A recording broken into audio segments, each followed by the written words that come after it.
Hello again. This is Math 1120 coming to you from the College of DuPage, and the title of this lecture is Bayes' Theorem or Bayes' Rule. And please be an active learner as you watch this video.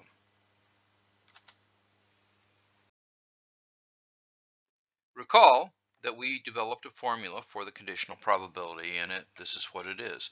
The probability of B given A is equal to the probability of A and B divided by the probability of A. Now, in addition to that formal formula rule, an intuitive approach was that the conditional probability of B given A can be found by assuming the event A has occurred and working under that assumption calculate the probability that event B will occur. In this lecture, we extend this discussion of conditional probability to include applications of Bayes' theorem or Bayes' rule, which we use for revising a probability value based on additional information that is later obtained. One key to understanding the essence of this theorem is to recognize that we are dealing with sequential events, whereby new additional information is obtained for a subsequent event, and that new information is used to revise the probability of the initial event. In this context, the terms prior probability and posterior probability are commonly used.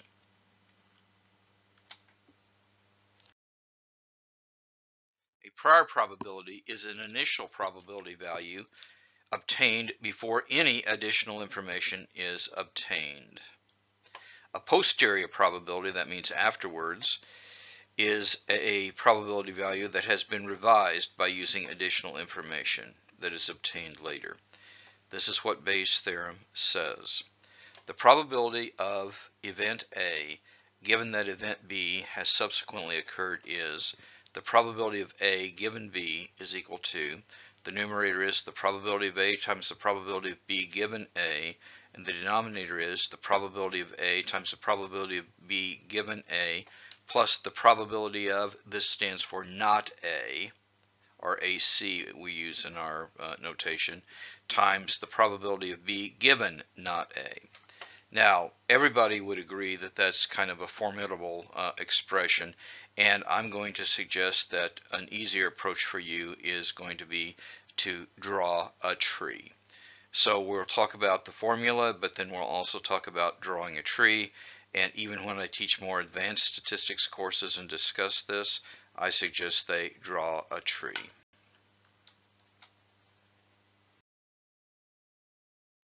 Let's start with an example.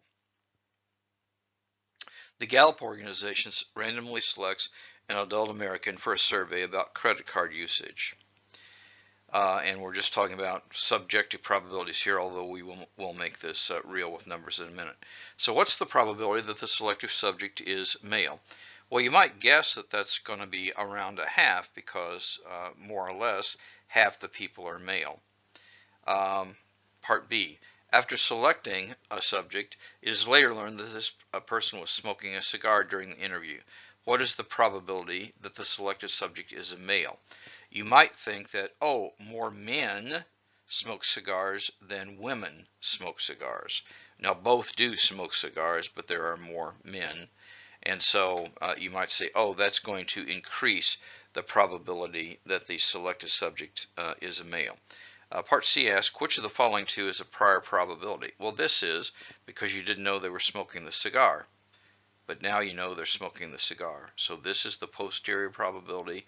This is the prior probability.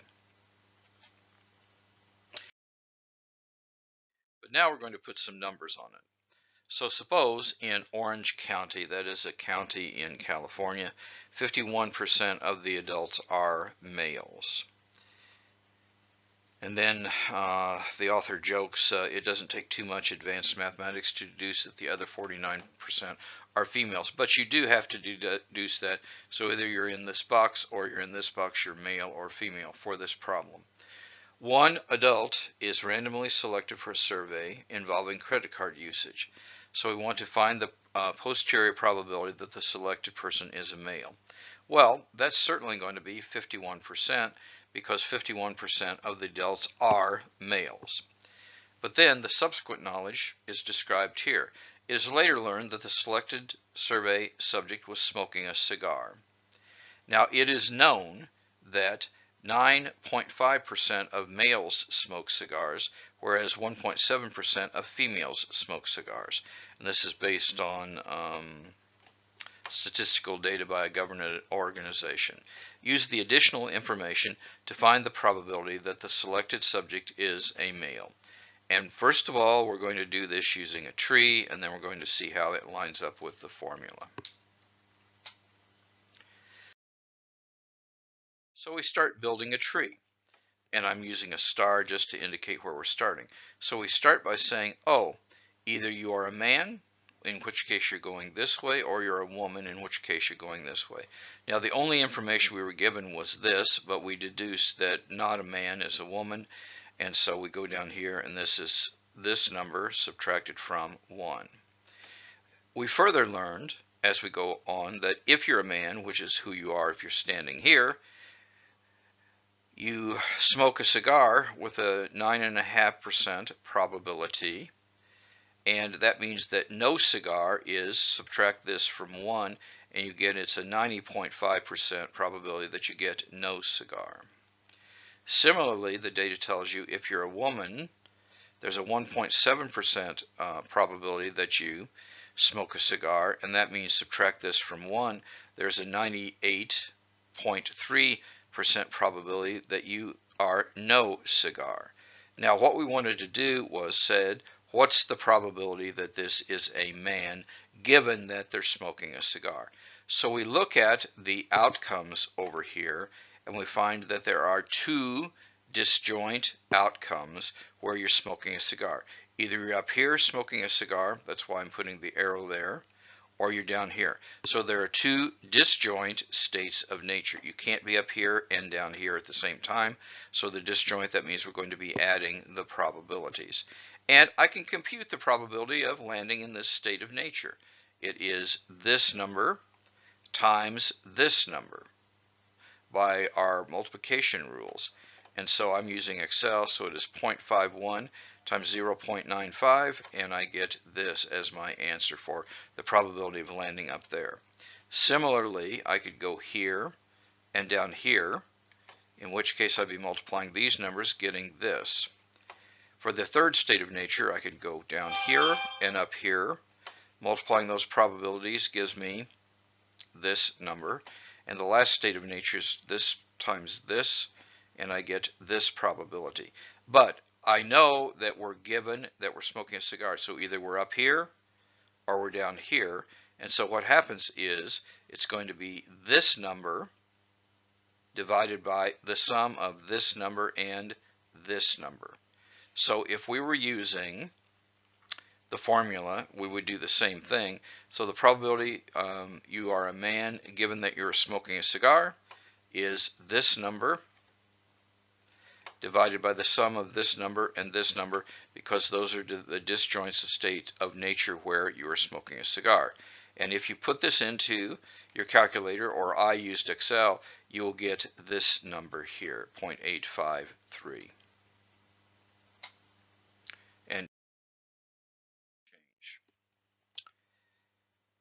Okay, now we can generalize this.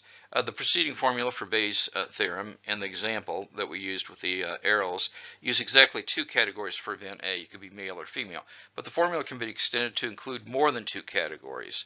And so, and we're going to look at an example that does this and talks about quality controlled in industry. But when dealing with more than 2 events, so before you were dealing with A and not A, we had to be sure that 2 events satisfied these properties. The events had to be disjoint, and they're disjoint here, and the events must be exhaustive, which means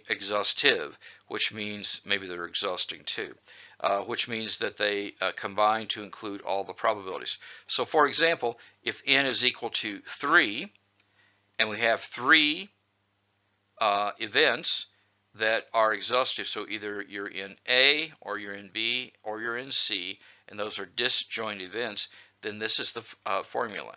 The probability of A given D is equal to, the numerator is the probability of A times the probability of D given A, and this is divided by the probability of A times the probability of D given A, plus the probability of B times the probability of D given B, plus the probability of C times the probability of D given C, and so on. We could go 4, 5, 6, so on and so forth.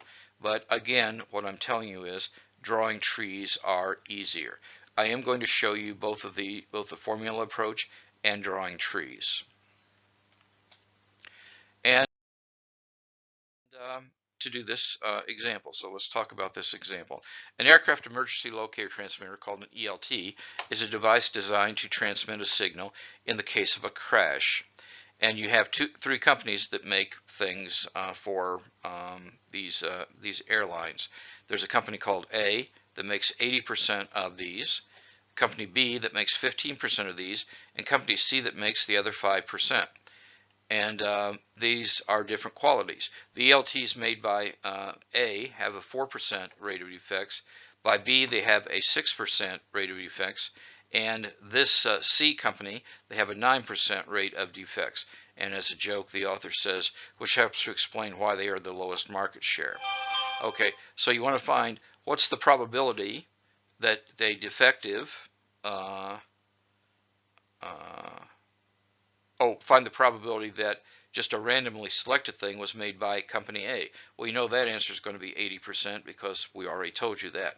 But part B does use Bayes' theorem. If a randomly selected ELT is then tested and is found to be defective, find the probability that it was made by company A.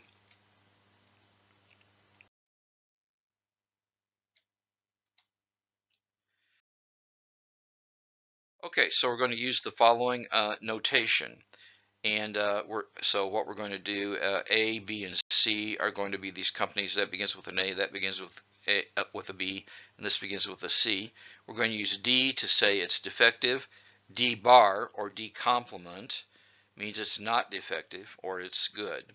Okay, now this answer we already did was 80% of them. But we know from the problem that the probability of A, B, and C are these numbers. And here's the reasons why. We know the defective probabilities are these because the problem told us that.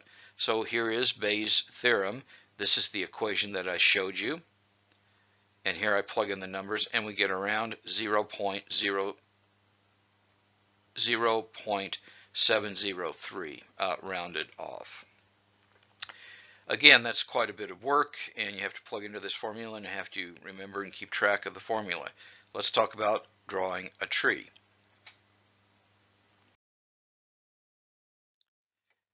This time I'm using a Star of David to count, but there's three of them. And so A has 80%, B has 15%, and C has 5%. If you're on A, 4% are defective, but 96% are not defective. If you're B, 6% are defective, but that means 94% are not defective. If you're a C, 9% are defective, but 91% are not defective. And so I can calculate the probability of being in each one of these 6 states of nature. 1, 2, 3, 4, 5, and 6. I do it by multiplying the number here times the number here. So I do it here, here, here, here, here, and here. But now I said, given that the part was defective, and that means I'm either in this state of nature, which is a defective part, or this state of nature, which is a defective part, or this state of nature, which is a defective part, and these are disjoint sets, so we can add the probabilities. And then we said, what's the probability it came from A? Well, it's going to be 0.032 divided by the sum of this, this, and this. I put that up here just to show you the numbers, and then I did the calculation down here. I was using Excel, that's the numerator, and the denominator is the sum of those, and again I get 0.703, and I did not round it off here in the same way.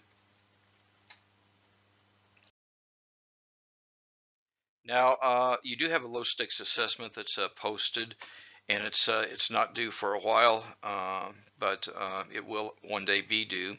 This is called low stakes assessment number 9, and there's a bunch of problems here. I ask you to do number 2 and number 10. So in number 2, what you have is a contingency table, and it says you're talking about the state of nature is someone is pregnant or they are not pregnant. But then if they use a pregnancy test, they'll either get a positive test or a negative test, and you have a contingency table there, and we know how to do that. Number 2, and you could practice number 1 and number 9, but number 2 says one of the 99 test subjects is randomly selected. What's the probability of getting someone who is not pregnant? So you have to answer that. And then B, which we'll use Bayes' law, a test subject is randomly selected and is given a pregnancy test. What's the probability of getting a subject who is not pregnant, given that the test result is negative? So you want to think through that. Number 10 refers back to number 9, so I'm going to read both of them. The New York State Health Department says that there is a 10% rate of HIV virus for the at-risk populations. That doesn't mean the general population, that means the at-risk population. So under certain conditions, you have a screening test that is not correct all the time, because no tests are correct all the time, but it's correct 95% of the time. Subjects are not told that they are HIV infected until additional tests verify the results. They just say, oh, you need to come back and get some additional tests. If someone is randomly selected from the at-risk population, what is the probability that they have the HIV virus if it is known that they have tested positive in the initial screening? And test and problem number 10 uses the same data, but it asks a different question.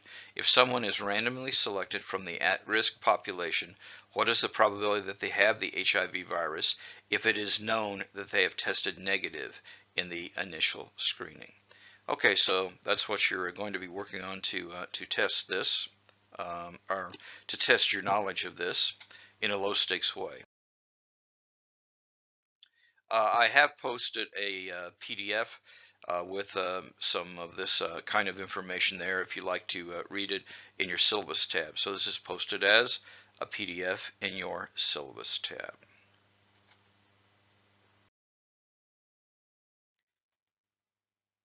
In closing, now more than ever, time is precious. Each day must count. Do the math. It will make you strong. And now more than ever, take care of yourself and of each other. May God bless you all.